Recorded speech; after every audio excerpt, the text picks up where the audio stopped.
Hello and welcome to this episode of Minnesota Drummer Live. I'm your host, Paul Rogney, and my guest tonight is L.A. Buckner. How are you doing this evening? I'm good, man. I'm chilling. Awesome. So as you're watching this right now, if any of you have any questions, just post on this live event, and we'll get back to the questions as we're able to. So I just got to ask you initially, how did this recording come together? Well, first of all, just to let everyone know, you have the top jazz chart release on iTunes. Was that a surprise? And how did that happen? Can you tell me about it? Crazy surprises. The support is overwhelming, man. Like my family, my friends, my church community, the Soundfield community. They went crazy buying it, downloading and buying the record, and I'm super grateful, man. It was on the number one spot for maybe 5 days. Wow. Yeah. So it was dope. It was dope. It was crazy, unexpected. A lot of people say I ain't surprised, but I am very surprised. It's like, dang, that's crazy. I'm just excited, man, that the world is hearing it. I was sitting on that music for a year, Paul. Really? I recorded like last year, June, and I had to save some bread to get it mixed the right way, But every time I would listen to it in the car, I feel crazy about the music. I feel crazy about it. Like, this is nuts. Like, I created this. Like, what? But now, like the reception, I'm so glad that people are just digging it. You know what I'm saying? Like, I was thinking about all the uncles out there who I grew up listening to jazz with, and like all my uncles just hitting me up like, "Yo, this record is crazy." So I'm super excited, man. All the youth that I work with, they're digging it, and that was the most important thing. Just like make sure, you know what I'm saying, people who I'm in contact with, I want them to like it because I feel crazy. I still feel crazy about the music. You know what I'm saying? I'm just glad the reception is super dope. And number one on iTunes, jazz, like it was surreal seeing that. Like, right. You know what I'm saying? So I'm super pumped about it. It came together. I've been writing a lot of that music or those arrangements. I've been playing them for years, Oh, you have? Okay. Yeah. Just like with friends and rehearsing all the time, just building chemistry, and when we went to the studio, and it was more than just music went into it. You know what I'm saying? Like there's a lot of experiences playing music with other bands that I didn't really want to be in. I wouldn't even invite family and friends to shows because I didn't want to subject them to the racist environments I would be in. I'd be in the Midwest, Iowa, Wisconsin. I'd be the only black dude in the whole venue, in the whole room, playing all this black music. I'm the only black dude on stage.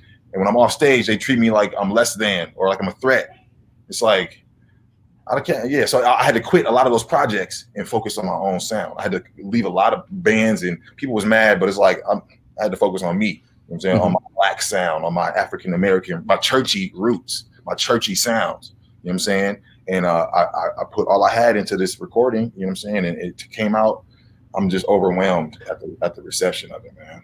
Well, you should be so proud of it. It is an amazing release. I purchased it, and everybody out there should. It's $8. I mean, you can't beat the price. It's a fantastic record. I'm so and the gospel jazz part of it. I mean, I want to back up the viewers right now to last year. David Stanek and I did an interview of each other, and we talked about some of our influences. And I spoke about your uncle Jesse, being the first drummer I ever talked to that really got me inspired into drumming. Thelma Buckner, your grandmother, would come to my church once every year when I was a young kid. Okay. And your family group would come and sing, and it was such a wonderful experience. But I fell in love with the drums. What church was that? What church would you grow up at? I think it was Crystal Free in Crystal. Word. So I moved out of that area in about 1980. So this all took place before 1980. Dope. That's when they were really in their swing doing happy gigs and all of that stuff. I remember that. Well, I wasn't alive, but I remember hearing about that era. Don't make me feel old. Don't make me. Right. No, it was such a wonderful thing. And you always remember your first drummer who got you really excited about the drums. And he was so kind and took the time to talk to me about it. We walked through the drum set. So, if you ever speak to him, just say, hey, I remember him. And it meant so much to me that he would take the time to give me. For sure. Like my Uncle Jesse, he was the first cat, like aesthetically, that made me want to play drums. Like that made drums more than just a timekeeper, but like just the whole look. You know what I'm saying? I want to see a drummer just doing this. Like, you know what I'm saying? You want to see somebody into it. Like drums is the coolest thing to watch on the bandstand. Right. I'm biased, sorry, but like other musicians say that like drums is like the most fun thing to watch. You know what I'm saying? The piano, Right. I love hearing piano. It's one of my favorite instruments to listen to. But like if I'm looking at something, it's gonna be the drum. So like my Uncle Jesse, he really like surrendered his body to the music, to the spirit. You know what I'm saying? And he didn't really care about what it looked like because, you know what I'm saying, he was doing his thing. It was a lot of fun. So I definitely was inspired by Uncle Jesse, just being a showman, you know what I'm saying, on the drums and not being afraid to surrender your body. I used to be super conscious of that, Paul. Like back in the day when I was like 14, 15, I was very self-conscious of what I looked like when I was playing the drum. I didn't want to do too much. But I realized, man, I had to let go of that because like the ugliest dudes sound the coldest on the drums. The uglier the face is, the more they into it and the more convincing it is. You know what I'm saying? It's real. That's why I abandoned all of that. All of the ideas of like, I be reserved. I can't do too much. I was like, oh, I'm going to surrender my whole body to the Holy Ghost, to the music, to the that's happening. Everybody on one accord. It's like, you know what I'm saying? I'm going to reach out. I'm going to flinch with the music. I'm going to do whatever I got to do to make the music, you know what I'm saying? Right. To express myself the way I feel that it needs to be expressed with the music. Yeah, completely. Well, I want to back up a little bit because what's really interesting to me about this, I saw your story in the Star and Tribune about your release, and you got so much attention immediately. A fire write-up that Chris Riemenschneider did. I was super cool. I'm really excited about that. It was fantastic. And what I love about this whole thing is that you're an independent artist who didn't rely on a label. Can you talk about how you did any promotion? Because it can't just be your friends buying it. There had to have been some kind of promotion that went along with it to get people's attention. I think the following that I built up from PBS Soundfield. Soundfield is a music education YouTube channel. It's a YouTube series, a part of the PBS Digital Studios suite. It's a music education. We do a lot of music problem solving, and we show different cultures, specifically cultures of marginalized cultures, you know what I'm saying, that have created genres and all that stuff. So the following from Soundfield, I think, is one thing that was huge. You know, it really, and I feel like, you know, they went and bought the music and gained some followers from that. But one thing that's crazy that I'm realizing is releasing music, Paul, it's like a full-time hustle. There's so many things that need to be done if you wanted to get in the right places. Like some of my homies, you know, one of my friends, Javante Patton, he went #1 on Billboard a couple times, you know what I'm saying? But he lives that analytics, that numbers game, so he knows exactly, you know what I'm saying, where to release. My buddy, one of my big homies, David Billingsley, he's released 2 records just this year, you know what I'm saying? And he sent me a whole checklist. I got another mentor, another big homie, Scott Harold from Rock the Cause. He sent me lists and lists of things that you need to do if you want to promote your music, if you want to market it the right way. It's a list. It's like homework. It's so much. It's so much to do. But every day I'll just try to check something off the list. Just like, okay, make sure I submit my music to this thing. Make sure I, you know, fill out this and submit the songs and do the artwork and whatever. You know what I'm saying? So many things submitted to radio, Nielsen, BDS, a Sound Exchange, register your stuff. So you get Spotify for artists. It's so many things to, if you want to do it the right way. I didn't want it to be just a local release and it just disappeared. I didn't want that to happen. So I just made sure, like, okay, I'm gonna just do all this homework. And I think that helped it too. Okay. But honestly, just the purchasing of it, like, I think that it went, that's really, I don't even know how to explain it. It's really God, bro. It's really God opening up windows. It's God opening up windows and pouring out blessings. That's the only way I can really explain it. That's how my whole life is. That's how it goes. That's fantastic. The explanation is the Lord is looking out for me. You know what I'm saying? Pouring out windows, pouring out blessings from heaven. That's what it is. Well, you know, you also talked about in the article a bit about the timing of the release of this, and you feel that there's a cultural shift, and you said this was the opportune time to release this release. Can you please talk to you about that? Yeah. Like, well, Minneapolis is just a hotbed for the revolution. You know what I'm saying? Jamar Clark was killed 1 block away from where I'm at right now. from where I live. Jamar Clark was killed back in 20, what was that, 17? I'm not sure what the year it was. Okay, Philando Castile, another national or another worldwide murder by the Minneapolis police, and then George Floyd, a man brutally murdered by Minneapolis police. So it's like nobody. I saw a sign the other day that said nobody thought the revolution would be in Minneapolis but Prince. You know what I'm saying? Mm-hmm. And now it's so true. That's what the whole world is paying attention to Minneapolis. And now on an average day, Paul, I feel very, very strongly about race and just being black. And I'm 6'6". You know what I'm saying? So I walk into a room, every eyeball is going to glance. I'm saying, and I don't get the benefit of the doubt until I open my mouth and they see like, oh, he's cool. But like, you know what I'm saying? I wear my blackness on my head, on my body, on my clothes. I wear it. You know what I'm saying? And I made the decision. I'm never going to code switch ever again, because like they just got to accept me for who I am. You know what I'm saying? So it's like this music coming out right now, I felt like it could be the soundtrack for the revolution. I feel like listening to it, I have to catch my breath after every song. It's like, whoa. You know what I'm saying? It's heavy. It's heavy. Mm-hmm. And I know that jazz music historically has always been protest music. You know what I'm saying? Okay. Miles, Thelonious, Coltrane, they was protesting. You know what I'm saying? They couldn't say the things verbally out loud, you know what I'm saying, if they want, but they could definitely express how they felt through their instrument playing. You know what I'm saying? And that's honestly what I do. And even the stuff I'm writing right now is so charged.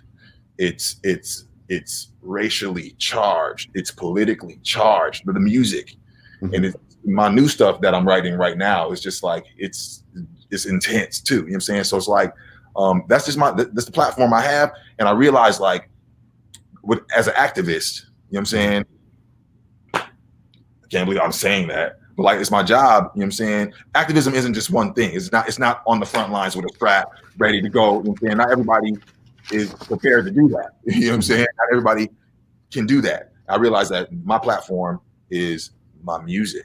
That's how my activism works. You know what I'm saying? And first off, I have to give glory to God through my performance, through my music, through my writing. You know what I'm saying? But I also have a responsibility.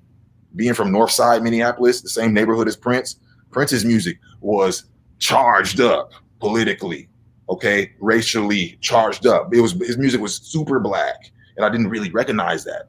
You know what I'm saying? Until recently, listening to podcasts, listening to Andrea Swenson. She did a phenomenal job on this podcast, the Prince podcast, it's the official Prince podcast. It had unreleased tracks from the vault, and just hearing how churchy his stuff was and how black it was, and it's the lyrically. You're talking about the black struggle, the black plight, just like, wow. So I have a responsibility being from that same neighborhood, living just down the street from where he grew up, you know what I'm saying? And Jimmy Jam, Terry Lewis, Jelly Bean from this neighborhood. Like it's a huge responsibility, you know what I'm saying? And I don't take it for granted. I don't take it lightly, you know what I'm saying? I'm trying to just make sure. And I was raised around a bunch of historians too, you know what I'm saying? Okay. So it's like, it's just who I am. The record that was released, sonically, I think it's a phenomenal representation of who I am and what I represent, what I do. You know what I'm saying? It's churchy. It's churchy. That's the first word I use to describe my sound. It's churchy, because in rehearsal, I have to tell them like, no, it's like church. You know what I'm saying? I'm trying to paint. Is that me? I think it's you. That is me. Oh, see, this is my dad's friend. That's funny. It's my dad's friend calling to talk about the record. That's funny. Oh. But yeah, it's churchy is the first word I use to describe it. You know what I'm saying? Okay. Because it's so many moments on the record that remind me of a church service. And that's just it's undeniably just who I am. Mm-hmm. You know what I'm saying? I veered off from the question. I don't remember what you're talking about. I'm sorry. I be going down rabbit holes too. No, that's fine. That's where I want to go with this. There's not a specific route to this. I want to talk to you about it. I love your passion about it. And I have some questions specifically because you said this is kind of a turning point in the world globally, and as we're being looked upon as a state. You said this was a very black record, and then along with that, you want to carry your black presence, the way you dress, the way you do your hair. Can you speak a little bit to that, as well as how that came together for the record? I had a teacher who, one of my first drum teachers, Mr. Joe Avon. He told me when I was like 13 or 14, he said, Lil A, he said, as soon as you walk into the room, all the eyeballs gonna look at you. He said, you big and black. So he said, you got to give them something to look at. And I took those words. I was just like, yup, you're right. I'm noticing that now as a young kid when I'm only 14 years old. You know what I'm saying? That's why I'm not in no hurry to be famous or for no like clout or no attention, because it naturally the attention comes to me all the time. You know what I'm saying? Just walking into the room. So it's just like, all right, I got to give him something to look at. And Asilo said, I speak with my clothing too, man. I speak with my fits. I speak because if people know, I don't need to say who lives I think matter. You can tell who life I think matter just by looking at me. You know what I'm saying? So like, you ain't got to say much if you speak with your attire. You know what I'm saying? You ain't got to use your words because people already know what you're thinking. People already know what you're about. You know what I'm saying? So I really use that. But as far as the record, I was playing a lot of music that I really didn't care for. You know what I'm saying? Or like, I made the decision, whatever music back in college. Okay, we just played Pat Metheny record. Okay, The Way Up, and I just, to be honest, it wasn't my cup of tea. It just wasn't what I would turn on and listen to because I'm not a huge fan of like math music or, you know what I'm saying, just like all that. You know what I'm saying? I'm Stevie Wonder and Michael Jackson, Motown. Okay, that's what I was raised on. Okay, and then jazz. Like I'm with it. But it's like I had to blackify everything I played. I made a decision, like that's what I'm gonna do. That's all I know how to do is make it as black as possible. And I realized in all popular music, any chord that is the sweet spot or anything that we love, like jazz it up a little bit, or the syncopation, all of that comes from the black church. Okay. The sweetest chord. I was at a show, right? One of my favorite artists, PJ Morton. He was getting into it. He's an underrated keyboard player. He's so cold, but he's an amazing vocalist. You know what I'm saying? But he was getting into it, and it wasn't a whole lot of black people in the venue, just because Minnesota is predominantly white state. So, but I noticed like the who's who of musicians was in the room, especially like the white musicians, and like I'm like, y'all know where the flavor is at. Y'all know. I'm just looking around, and then PJ was getting into his thing. He did something like so fire on the roads. It was so cold. And I looked at this keyboard player and he was zoomed in. Everybody else was reacting like, woo. He was like, I seen that. I was just like, see, that's what I know that's what it is. Like the flavor, the things that we love in popular music, or the things that trigger our ear, or just like, it's so reminiscent of churchy stuff, of church. You know what I'm saying? So that's what I wanted to bring to my gospel jazz, if you will. You know what I'm saying? Like, it's just like a church service. I keep saying that over and over, but like I say it in rehearsal all the time. No, it's like church. When I want to do this, I'm telling them to do whatever. Just think of church, and that's going to be the right thing that I'm talking about. You know what I'm saying? Well, this record totally is gospel jazz. Also, it seems like you jumped into some other fields as well. I was listening to the song TP. Is that right? TP? It seemed like it had a Velvet Rope feel. I don't know if you remember that record. Okay, that's a compliment. Thank you. Well, I mean it as a compliment because I love that record, and I can't remember the song specifically, but there are chord progressions in there that really, again, emotionally bring you back to that style. Were you trying to, at times, emulate some interests of artists? Absolutely. Like I'm a huge fan of African rhythm, of just African drumming, and just like I'm one of my teachers, Kevin Washington, a fire drummer here. Yeah. Like he been teaching me since I was in 9th grade. You know what I'm saying? Really? And then I went to McNally, and like I almost exclusively only won a lesson with Kevin. You know what I'm saying? Because like he has a hold, he has a grip on that African drumming, on the Cuban, on that Afro-Cuban, on the Latin. He just has a hold on it. It's like, I need to have that too. I need that. And even like one of my first favorite drummers, Brian Kendrick. He's a producer here around town. Played with some gospel groups here back in the day. But he has an affinity towards the African rhythms too. It's just like, okay, I got to embrace that. I got to have that. Stokely Williams, he like incredible singer, one of the most fire drummers in the world, but his first instrument was African percussion. He was a 2-year-old playing African percussion. So it's like, he's featured on one of the songs, Dun, the 3rd track. And in that studio session, he was breaking out some African rhythms that had all of us playing, and we was like, wait, what? Where's the one? You know what I'm saying? So it's like, it's authentic. So I really wanted to embrace that. I try to embrace that in my playing too. The African stuff. I'm a hip hop and R&B kid. Okay. So that's going to be and hip hop R&B is the child of jazz and gospel. You know what I'm saying? So it's like naturally just going to be a super strong presence on whatever I play too. You know what I'm saying? So like a bunch of influences from all over. It's not strictly church, but TP, that track is actually an arrangement of a super classic gospel tune called Total Praise. Oh, okay. Yeah, by Richard Smallwood. And it came out, I think, 96 or 97 maybe. But it's a staple in the church. So like, you know, and then the organ intro it was only appropriate. I had Darnell. But Darnell's one of my big homies too. I was raised on his music. Darnell Davis. He's an artist here in Minneapolis. He has a group called The Remnant. He's a gospel artist, fire musician. His first instrument was organ before it was piano, before the Rhodes. He was 2 years old, and God taught him how to play the organ. You know what I'm saying? Wow. So, like, it was only right.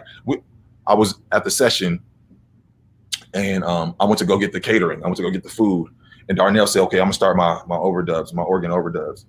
And this dude did every single tune in one pass on organ. Really? He'd already tracked everything on Rhodes, and it seemed like he left certain spaces on Rhodes because he knew he was going to do something on organ. And when it all came together, when I got back with the food, Darnell was just on his phone texting, finished all of his overdubs on tape. I was like, "Oh wow, this is like really happening." It's really so. I got so much respect for him just as a player, as a big homie too. You know what I'm saying? But I forgot the question again. I'm sorry. Hey, no. Again, we're weaving. That's totally cool. Can you talk a little bit about the musicians? So, who are the musicians on this record? Okay. My homie Jacob Dodd. He's classically trained on the piano. Okay. But he went down to Jackson State University, a historically black college, and he became section leader of the saxophones in the Sonic Boom Marching Band. You know what I'm saying? So he's tough. He's a tough musician. But Jacob is on keys. Darnell Davis on Rhodes and organ. My buddy Ethan Yeshaya on bass. I went to McNally with Ethan.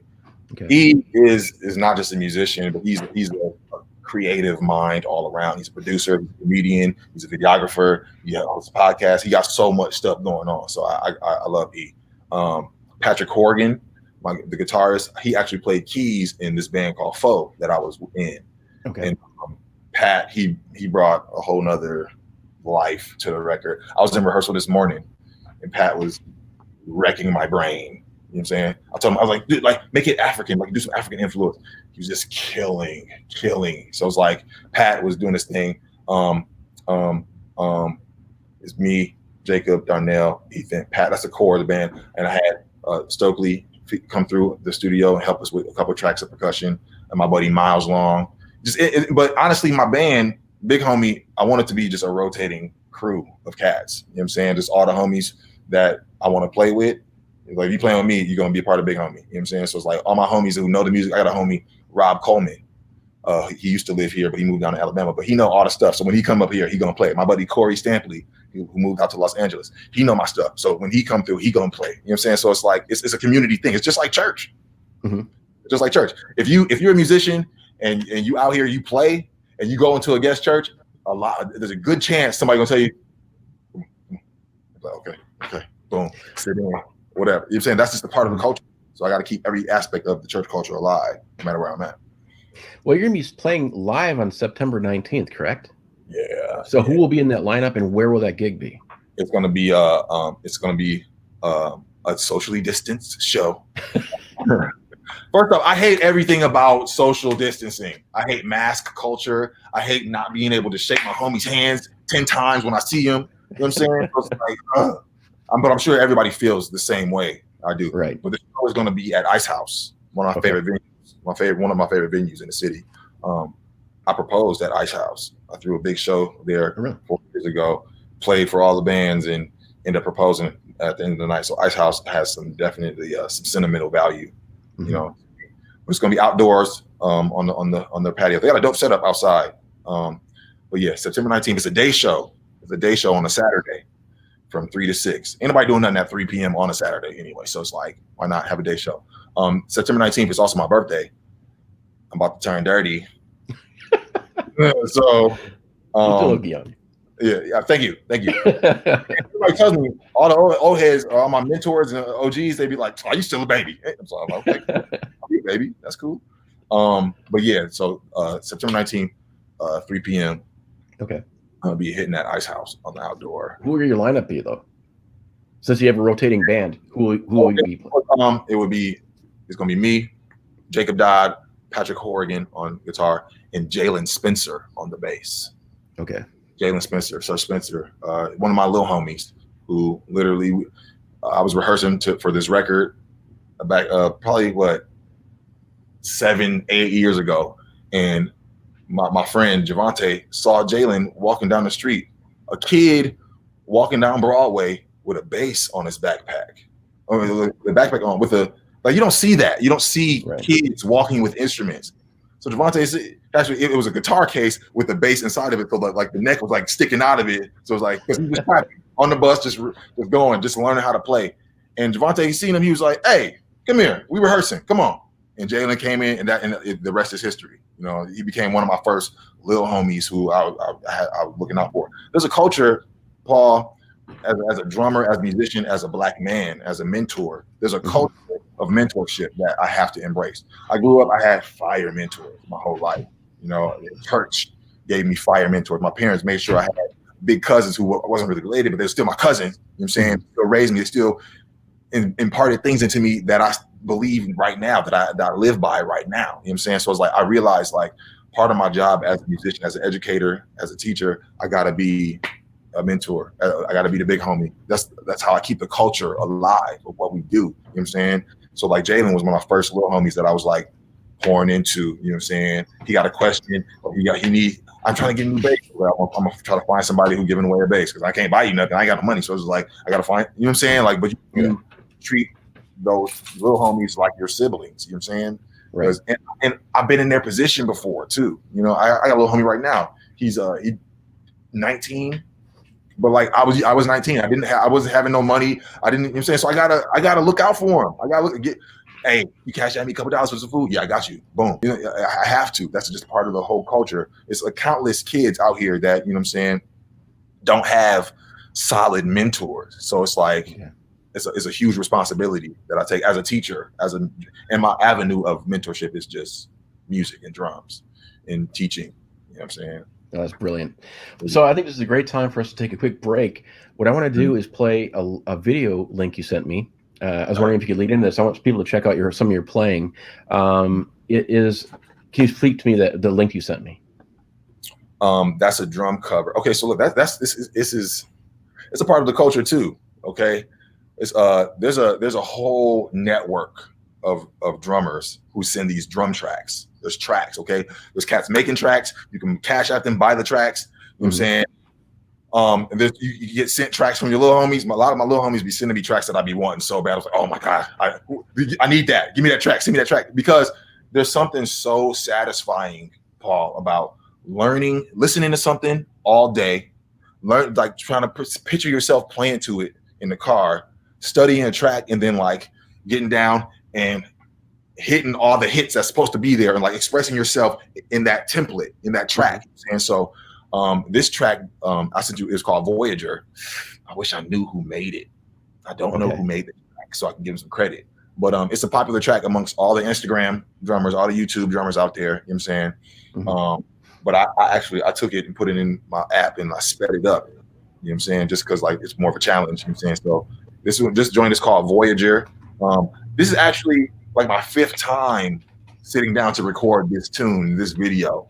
You know what I'm saying? Because I'm recording in the crib now, and recording really, it separates you. It separates your nervousness from your skill.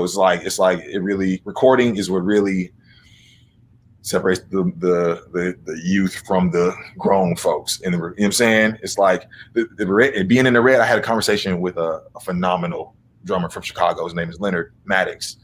And he said, yo, that red don't lie. Getting in that red, it don't lie. Like you hit record and it's like your computer asks you, what you think you about to do? What? You know what I'm saying? It's like, you know what I'm saying? So this track, this video is like my 5th not my fifth take. This is like my fifth time, like sitting down to record separately and like record, set up the cameras and everything. So it's like recording really, really, it shows you yourself. You know what I'm saying? It doesn't lie. And like, it's a for sure way to become more confident and just to get better as a musician is recording. I always tell my students the quickest way, the fastest way to get better is video of yourself. Because you can see everything that you like and be like, yeah, I'm gonna do, yeah, I gotta, that's killing. I gotta do that. And everything you don't like, you'd be like, I'm never doing that again. You know what I'm saying? So video is like the fastest way to get better. So this joint is called Voyager. And yeah, it's I hope you enjoy it. Do we get to watch it? One moment here.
Man, you are a masterful player. It is just so fun to watch you play.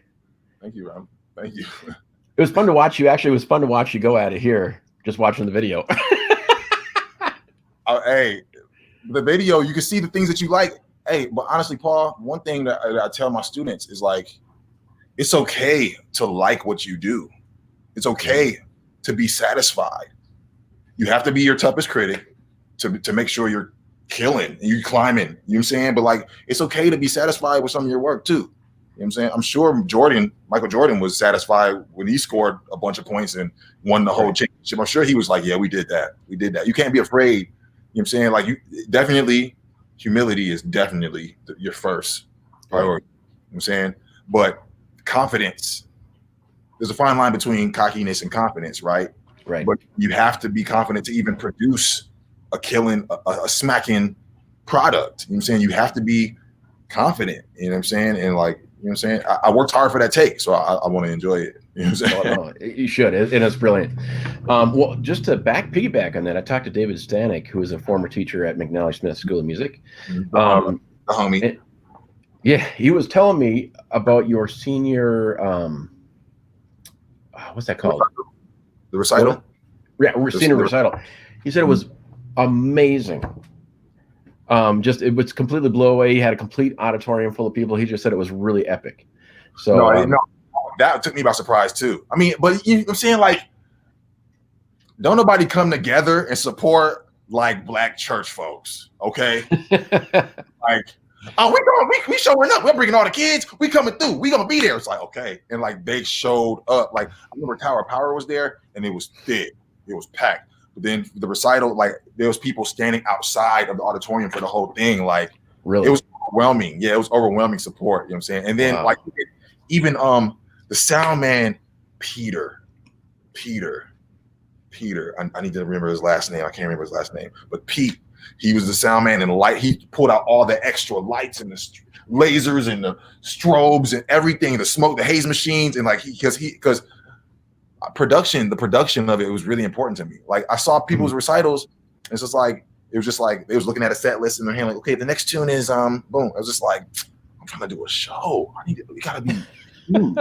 That's awesome. You know what I'm saying? So it's like, and when people see that that's what you're on, then they want to support you. Be like, okay, I know what to do. Boom. You know what I'm saying? So like, just, it's not just me. It's not all me. That wasn't all me. It was the people I had playing. It was my whole youth choir that I grew up. My real college experience, Paul, was playing with this youth choir. We're playing with Javante Patton and Deliverance for Youth, DFY.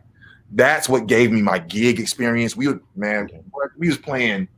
play funerals, basketball games, banquets, church anniversaries.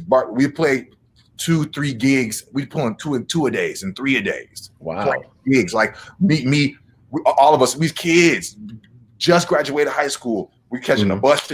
We carpooling. I'm bringing drums. I just got my license. I'm using my mom's car to lug drums around. Like, that was my real experience. Like, in college, McNally gave me a bunch of connections and people.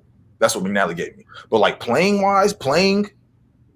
it was with Javante and DFY in the church. You know what I'm saying? That's what gave me, for real, like, gigging experience. You know what I'm saying? Like, all the issues you were running into on a gig, and all the, we're not really ready, but God made a way and we pulled it off. Like, that's the real gig experience. You know what I'm saying? So like, another rabbit hole. I had the choir. I had them come through, so that they made the recital it was super dope. It was super dope. Super dope. Well, that's fantastic. I want to talk a couple minutes more about your record. I'm just looking at. I got my. See, I just, you got. There's my proof. See. Thank you, bro. I'm supporting you. Thank you. Very proud that you're from Minnesota. Yeah, I'm from Minnesota too, bro. You said so. You did one cover, "Human Nature," on the record, but aside from that, I did a total of 4 covers. 4. Okay, what are they? Which ones? Deja Vu, the first song. That's a Beyonce hit. That's a Beyonce tune. Super hit. I was raised on Beyonce and Destiny's Child. Like, that Destiny's Child, Writings on the Wall, was the first record I ever bought with my own money. You know what I'm saying? Like, watching those concerts, rest in peace, Kahari Parker, the drummer. He recently just passed, a Chicago drummer. Chicago has the best drummers in the world. But he was touring on that gig, and the drum solo he took, and just how he was locking it down the whole gig. I learned how to play live arrangements from that DVD, from Destiny's Child, Beyonce. You know what I'm saying? Really? Yeah, so it's like, Deja Vu, I just had to do a Beyonce tribute. Human Nature is my jam. TP, Total Praise, and the last tune is called, I call it K-Dot, but it's a song by Kendrick Lamar called Untitled No. 5 from his Untitled Unmastered album. And that song itself is a rearrangement of Nardis, the old jazz standard, you know what I'm saying? And Yeah, so there's a couple covers, but you said talking about Human Nature, Yeah. the best Michael Jackson song ever. Okay. Well, I gotta say, well, that's unfortunately the only one I knew on here. Sorry. But I love your arrangements on all of them. But like, so the songs that you wrote, do you play any other instruments, or do you Not well develop them with bands?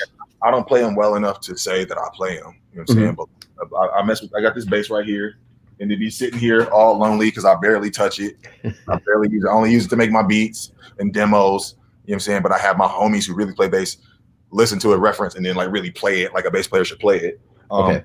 Some keys, but you know, I gotta slow the track down super, pluck out every single chord I gotta find. You know what I'm saying? So I don't play nothing well enough to say that I play other instruments, you know what I'm saying? But like, so drums is really my main thing. Really, my method of writing is voice memos. You know what I'm saying? On my phone. Okay. I just beatbox. You know what I'm saying? It'll be 2 a.m. I can be on the toilet, wherever. You know, just like wherever the inspiration comes, sing it. And you know, when it's time to rehearse, I'll sing it to. I'll be singing too, Paul. I don't like admitting that I sing. You know what I'm saying? Well, you have to. You're a Buckner. Yeah. So much work though. Singing is so much work, and that's just my musician friends who play everything, who play multiple instruments. They be harping on me all the time. My buddy Rodney Ruckus, one of the coldest musicians you'll ever meet ever. He always be riding my case like, why don't you play more? This is meant for you to play. You would be so cold if you played more. If you like, I'm like, yeah, I know, but I'll be getting lazy, bro. And every time I sit down and pluck something out at the keys, I'll be like, yeah, I suck at this. I want to play drums. So what's your relationship with Stokely? He's a mentor. Okay. He is a super huge influence, but like, I'm just like a million other young black musicians who grew up listening to Mint Condition. You know what I'm saying? It's like he's a sensei. I call him sensei because like that's who he's my favorite drummer of all time's big brother. Okay. Chris Dave, who is the Michael Jordan of drums, of black drummers. Chris Dave, he played with Mint. He left college to tour with Mint Condition, and he sat under Stokely. You know what I'm saying? So it's like and the first time I saw Stokely play drums, set with a band, and he wasn't the front man. He was just there hitting drums. It clicked for me. It's just like, that's the kind of playing that I want to do. It's jazz for sure. It's jazz, but it's so much else. But jazz is everything. Jazz is everything, right? But like the first time I saw Stokely play drums, it was at Ice House again. Ice House, one of my favorite. And he was playing with LP, Leeds Peterson, and I was blown away. Like that's the kind of drumming that I be wanting to do. That's what I want to do. You know what I'm saying? So it's whenever I see him, I just want to chop it up with him just for 5 minutes to hear a story or to get inspiration, to see his experience, just whatever he dealt with or whatever he's thinking about right now, music or whatever. I don't know, but like he's just a super inspiration. You know what I'm saying, to me. He's an incredible musician. I've only seen him at Doctor's Mambo Combo years and years and years ago.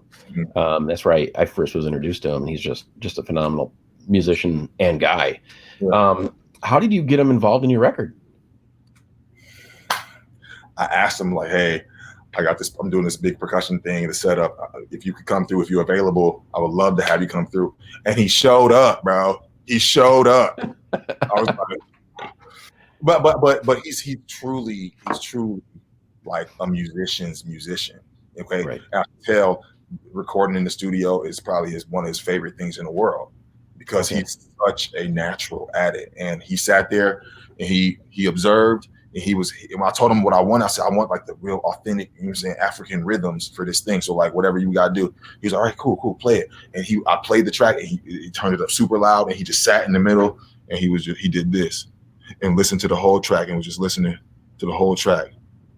And then when it was time, he was all right, cool, let's do it. And he was telling me rhythms. He was telling my homie rhythms to play. It was just like, oh, whoa, okay. It was like it was a vibe. It was a super vibe. And he was just a big homie. He was one of the big homies that came to the stew and was just kicking it, laying it down, vibing with everybody, even though he is one of the best musicians the world will ever know.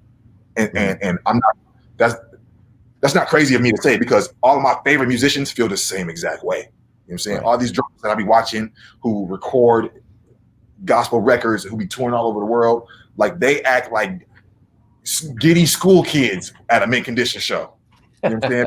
Stokely literally raised a whole generation of musicians. Okay.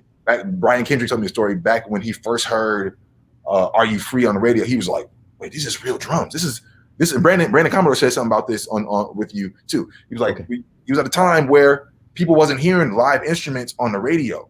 And that like birthed the whole inspiration of people. I remember another one of my big homies, Adrian Davis. He said when he was in high school, his homies would link up after school every single day and play Live for the Mint Factory. Wow. They would transcribe the whole record and just play it.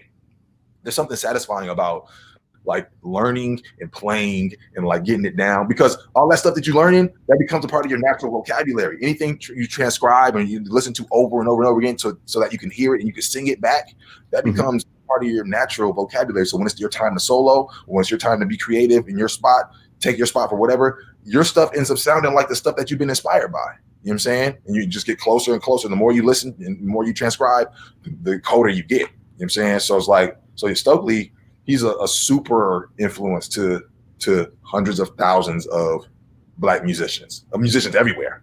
Right. You know so since we're talking about inspirations right now, let's talk about who your early inspirations were, and then people who you're seeking inspiration from today. Drummers, only drummers. My early inspirations was my big cousin, Zachariah Badminton Johnson, Zachariah Levine. Okay, he is everything, dude. From the way I eat, I thought he was like the big cousin that I just always wanted to be like. And he was the first drummer that I would like watch every Sunday in church. And when he went off to college, I became the drummer of church when I was 11. You know what I'm saying? So like when he was done, he passed me the mantle. My Uncle Jesse, as far as like the aesthetic and just like the showmanship of a drummer, you know what I'm saying? That's early on. Brian Kendrick, he's the first drummer I ever tried to imitate and sound like. You know what I'm saying? On the old Excelsior records. Senator Bobby Joe Champion, he had a choir back in the day called Excelsior. That's who Darnell was writing and playing for. That's who Brian Kendrick was hitting for. Okay, and all them records, I would listen to those nonstop. It's local gospel, but that's Brian Kendrick definitely, and Mint Condition, early influences. Right now, Paul, I'm on a journey to become more authentic with the classic old school jazz aesthetic. Okay. With the traditional grip. All the coldest drummers in the world, they all hit traditional. You know what I'm saying? I'm churchy, I'm R&B, so I'm match all day. You know what I'm saying? But like there's a touch that you get, you know what I'm saying? So I've been trying to, develop my touch on the drums. Can you explain that? Can you talk a little bit about what you're doing? It's a delicate touch. With jazz, it's not bottom heavy like R&B, hip hop, gospel. It's not heavy foot.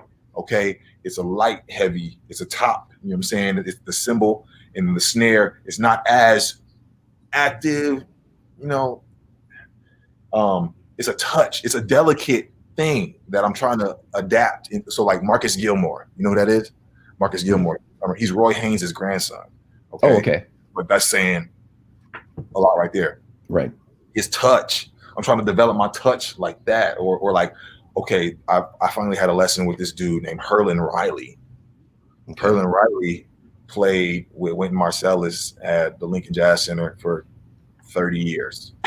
Okay, wow. He's from New Orleans, and when you say authentic jazz touch, he's a master at tambourine. He's a tambourine master. You know what I'm saying? Just like his whole approach. I don't know, man. Just Herlin Riley. Like I saw him put one of my other big homies sent me a video. He's like, "This is what you need to check out." I ended up watching the dude till like 2 a.m. Like this is what I needed to have be my teacher my whole life. I needed him to teach me. So I finally did a video lesson with him. He ain't never did a video lesson before. I was the first student. He did a video lesson. I'm like, oh my goodness, this is so cool. But like just the stories he was telling me about Elvin, the stories he was telling me about his experiences, I realized like, dang, drummers everywhere. It's the whole culture. We all a part of this whole culture. You know what I'm saying? There's no community. This is why this your whole channel is killing. It's so dope because like there's drummers. There's no other instrument has a community like drummers have community. That camaraderie, that brotherhood. It can be competitive. It should be competitive. It should to challenge each other. And if somebody's doing something that you ain't never seen before, you should be like, oh my God, what is that? What is that? I want to learn that. You know what I'm saying? Like that's what it's supposed to be about. You know what I'm saying? So I appreciate the community that drummers have, but like I'm paying attention to the older aesthetic of classic traditional jazz because that's one thing that my friends, my musician friends who I play with, they tell me that they like how I swing. They like it. I don't like how I swing all the way because I feel like I'm still just imitating. I feel like I don't know. You know what I'm saying? So it's like that's really what I've been working on a ton, just like on a pillow. I had a lesson with Thomas Pridgeon. I took a lesson with Thomas. Oh, really? Yeah, dude. And it was incredibly humbling. You know what I'm saying? It was humbling just because he's talking to me crazy like how I talk to my students. You know what I'm saying? Oh, bro, what are you doing? No. It was like, oh, my bad. Okay, fix it. Fix your hands. Like I was doing this. You know what I'm saying? He was like, nah, bro, turn your hand. Like you don't shoot a basketball like this. You don't play a djembe like this. You play it like this. So like, you know what I'm saying? So like for that wrist action, to make your playing even, to make it balanced. He said, turn your hands down. So I've been just practicing on turning my hands even, holding the sticks the right way. You know what I'm saying? It's like drums is a never ending journey. No matter how cold you get, there's always something else you could be working on. You could get better at. I'm trying to get my double bass right. You know what I'm saying? My favorite drummer, Mike Mitchell. You know Mike Mitchell, Black Dynamite. Like he's unreal on the drums. I had a lesson with him. Oh, really? I'll be on the phone when COVID first struck and he was doing lessons. I was like, oh, definitely gonna hit him up for a lesson. Boom, and just like I realized musicians everywhere, we all the same.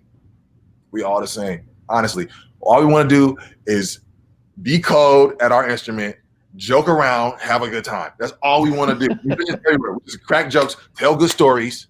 Talk about experiences, you know what I'm saying? And everybody has their nuances and their little idiosyncrasies or whatever. But it's like drummers especially, we all got the same vibe. We all be musicians in general. We all want to eat good, crack jokes, be cold at our instrument. Can I ask you this though? As a teacher and as an individual now who's taking lessons from individual people, how do you think the mindset of a student should be when they're taking a lesson?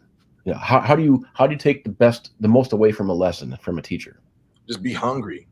Okay. Just be hungry and always curious. And like, don't be afraid to ask no question. You know what I'm saying? Even if you feel like it might be stupid, like, no, that question may be the very thing that we're trying to convey to you. You know what I'm saying? Like, always be interested. And even if be open, okay.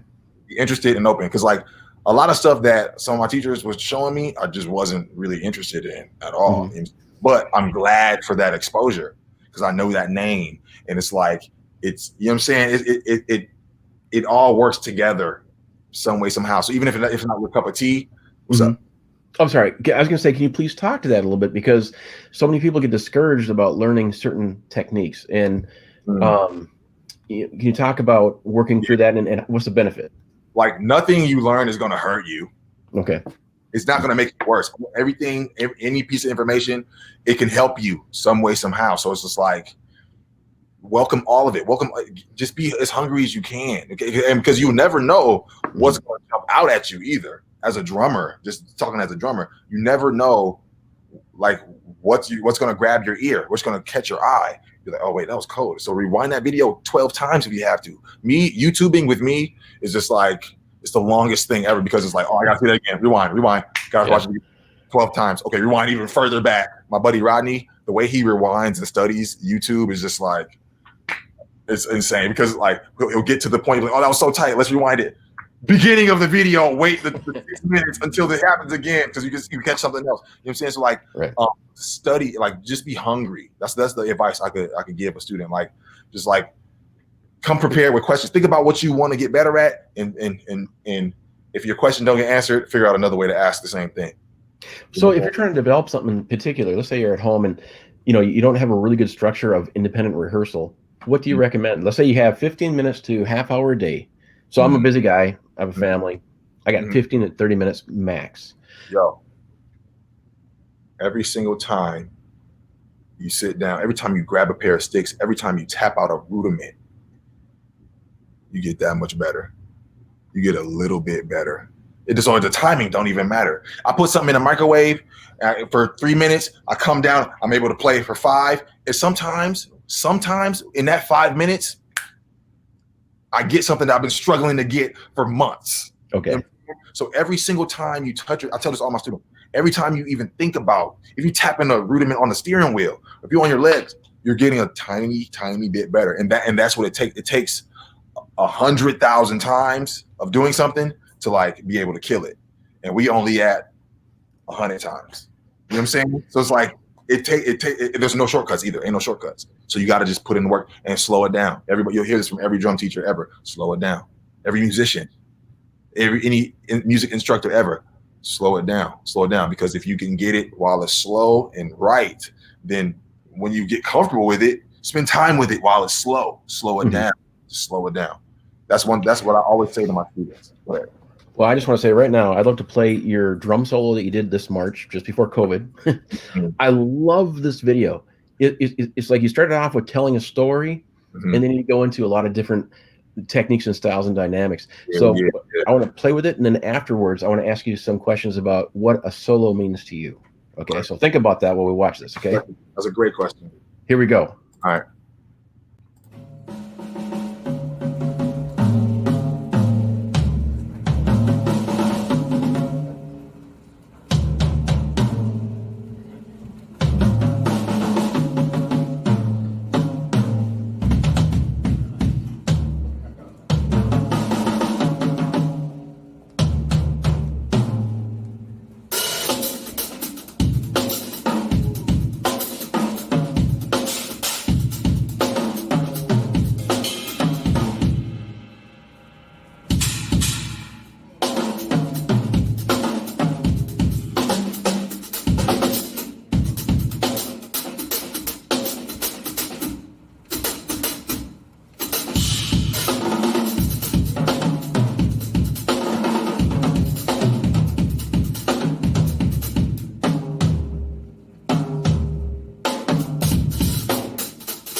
Absolutely fantastic. That was awesome. I love that. Thank you. Oh, Hey, man. Funny thing about that solo, so like when I practice here at the crib, I try to envision what the gig is going to look like, or what the recording session, whatever I'm practicing for. I try to envision it what it's going to look like all the time, right? And then this thing that I've been doing is like, okay, as soon as I sit down, I'm finding my theme.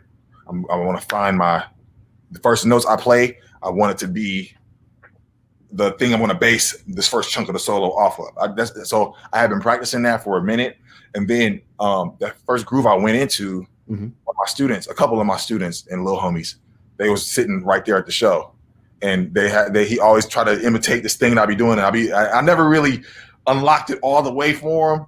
You know what I'm saying? Because I want him to just do the work himself. You know what I'm saying? But that specific groove, that's something that he was super, super like interested in. He was trying to learn it. So I just like, okay, I'm gonna just do a little whatever on it. You know what I'm saying? And then switching up the grooves, I tried to make the solo go from go from here, and then progressively, you know what I'm saying? That's so with the soloing thing, that soloing, it's 99% of the gig, you're gonna have to lock it down. Nobody care about chops. Nobody cares.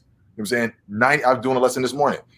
And I was like, okay, and this kid is killing Cheddar. He sheds like crazy. I was like, okay, we're not gonna do no chops today. We're just gonna lock in pocket, get your ghost notes right, get the building with the hi-hat. Okay, the hi-hat behavior gotta be different for the verse, and it's different for the pre-chorus, and hi-hat gotta be different for the chorus. And when the bridge go in, we gotta go to the ride and 12 on the top. You know what I'm saying? It's like it's different techniques I use for building the song. You know what I'm saying? So it's like the solo is a spot where you get to burn it down. So it's like you gotta let it all out. So like those little different grooves that I was hopping into, them just my favorite little joints that I practice all the time.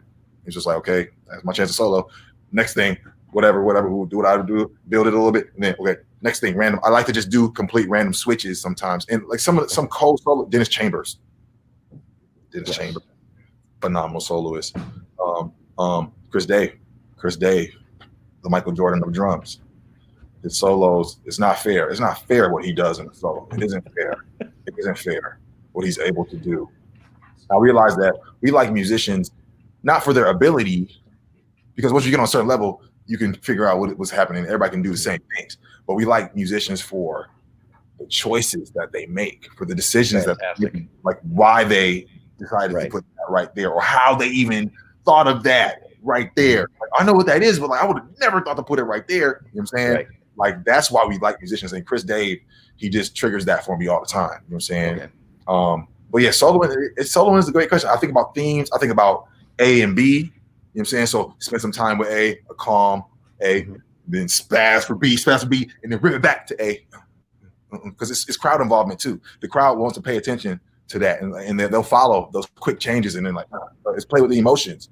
You know what I'm saying of the listeners. You know what I'm saying? So soloing is such a broad topic, but I feel like you know, spend time with it because that's the only chance you get to fully express your authentic.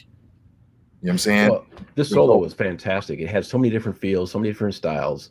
It was open and free, and also you got at times you were challenging your timing. Like towards the end of the solo, you were going against an against feel, with your rhythms. I don't know. I love it. There's so much I can just watch that over and over and over, as you're talking about before, and every time learn something from that solo. Grab something else is gonna grab you. Something else, yeah. It's like seeing like looking at a piece of art. I know something new about this thing every time I look at it. Like, oh, dang, that's crazy. I never seen it before. You know what I'm saying? Like it's just like music, just like the YouTubes. That's why you have YouTube. I gotta split in a minute. I got some homies here for rehearsal, but there's one point I want to make.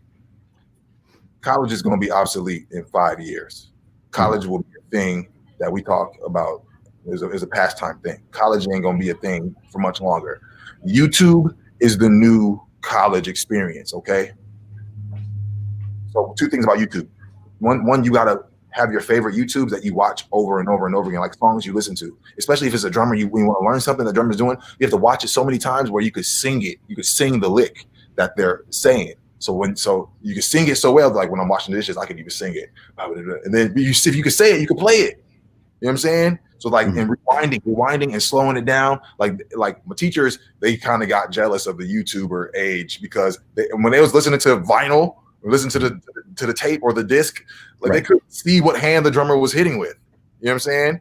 They couldn't see, but like YouTube, that's the new college. My engineer who mixed my record, Jason McGlone, best engineer in the city. I'm biased because he's a drummer. He went to McNally. He went to McNally for drums first. He went to McNally again for production. Okay. He's the most fire engineer in the city. One man wrecking crew. Okay. Don't have no interns, no help. He do the whole session, no matter how many players. It's just him. Set it up. He's super efficient, quick. But he told me, he said, "Yeah, dude, like I'm about to build my deck." I was like, "How do you know how to build a deck?" He was like, "Bro, YouTube." He said, "I was just really curious." He said, "I YouTubed for 2 weeks, saw a bunch of people building decks. This dude is building his deck right now." So it's like you can learn anything. My YouTube in the morning, I'm looking at all pro home cooks. You know what I'm saying? Cooking is my bag too. I love this. One of the things to do. So like I study chefs, home chefs, and like see recipes and be trying it and it be working. It works, and just rewind it. Like, wait, what ingredient was that? Oh, okay. Go to the grocery store, pull up the YouTube in the grocery store. Boom. Oh yeah, cool. Boom, get that. You know what I'm saying? Like that's YouTube teaches you anything you want to learn. You know what You know what I'm saying? YouTube, I learned more from YouTube in my college days than college. I would skip class. To go to a practice room with some homies, and we'll be on YouTube studying what the real drum to listen to, studying players and records and discographies, Questlove and Chris Dave, and just studying. You know what I'm saying? Like YouTube is the new college. So I want to be a YouTube university teacher. You know what I'm saying? Well, I know you got to get going. So just one more question I want to ask before we get going is there anything that I haven't asked, we haven't talked about that you want people to know about you? Not really. But you did ask Brandon a question, asked about his first drum kit. And I didn't get to that. I wanted to ask you about that. I remember I actually ended up writing about this in one of my college courses. But I remember I was in first grade. I got home from school. I still had my school uniform on. I was playing with a Stretch Armstrong action figure. I was playing with a Stretch Armstrong. And my pops called me. He was like, "L.A." I just knew I was in trouble. I didn't know what I did. I went downstairs. He was like, "Go to the basement and get my so-and-so." I don't know what he said. And I went down there, opened up the door, and there was a drum kit in there. I was like, and I went back upstairs. I was like, "Dad," "there's drums down there." He was like, "Yeah." I was like, "Can I play them?" He was like, "Yeah, they're yours." And from there, it was a wrap. Okay. It was a cheap little sound percussion kit. You know what I'm saying? I had one cymbal, hi-hat, rack and floor, kick drum. I tore the set to shreds by the time I was 9. It only lasted for about 2 years, but I just completely. But I was playing it all the time. Me and my sister was playing it all the time. But like that's what it was. And I used to set up my toy boxes all the time, different size boxes. I had the finger skateboards. I had all the setups, so I kept the boxes, and each box had a different timbre. So I'd be playing on the boxes in my room, like with drumsticks, playing, because I didn't have my drum set was too busted. It was broken down. So I just found a new way to play. But that was the story of my first kit. My pops and my grandma actually invested in the kit for me. So, really? Yeah. That's my first kit. A little sound percussion joint. So now you went to the drum kit. Just one quick question. I love the way you tuned your drums for your solo for the gig. Your floor tom is so I wouldn't say dead, but low, deep. Yes. But the other toms are so resonant, and they're high. You see, I had to fall in love with the jazz tuning of drums too. That's one thing I hate when I was young. I was like, I can't hear the drums on the record. I can't even hear them. It's too high. It's like whatever. But like, nah. And Mike Mitchell, he put me on. One time he was doing a drum clinic and he was playing, and he keeps the low floor tom is just church. That's just church. Okay. Some of them floor toms don't even have a bottom head. The head on top should be so dented and dead and ugly, but it's deep. It's like a secondary bass drum. You know what I'm saying? So the deep floor tom, but then Mike Mitchell, he does the super high. He in his drum clinic, he in the middle of a song, he just start cranking up the rack tom, like do do do do do do do do do do. It's like super high. I was just like, and then like it bounces different. It responds differently. Right. So it's like, okay, I'm gonna do super high up toms up here, jazz up here, and church down here. That was my thinking. That's actually my kit right here. I got my first two rack toms just skyrocketed, just super high. My 12, I used to hate the 12-inch tom because I could never get it right. But the 12, it gotta be deep for me. The 12 has to be deep too. Okay. Certain songs like Total Praise in church, or Praise Is What I Do. There's certain parts of the bridge where you gotta that 12 is it gotta be deep. You know what I'm saying? So like super high, boom, boom, boom. You know what I'm saying? It's a unique sound. It's different. Well, L.A., thank you so much. You have a great night. I sincerely appreciate your time. Congratulations on the iTunes top-selling jazz record. And most of all, it was just such a pleasure getting to know you. So thank you so much. I appreciate you, Paul. Thank you for taking the time out, bro. Well, you have a great night. Take care. We'll connect again, all right? Definitely, please. What part of Minnesota are you in? I live in Apple Valley. Oh, nice. Okay. Out there, Apple Valley, out there by Rosemount, by Inver Grove Heights-ish. Okay. A little bit. Well, I'm hoping to catch your show on the 19th. So come through, pull up. Okay. We got some new music. We playing album hits too, but the new stuff it's gonna be intense. It's gonna be dope. All good. Well, you take care. Bye. Peace, man. Opening beats provided by Alec Tackman. You too can own this fantastic multi-volume library of live drum loops and samples. Whether you're a drummer looking for new ideas or you know a songwriter looking for a drum loop library, this is the library you're looking for. Support a local musician and drummer. Go to Alec Tackman's website. That is www.alectackman.com. Spelled ALECTACKMANN. Are you looking for a drum instructor that will help you find your own musical voice?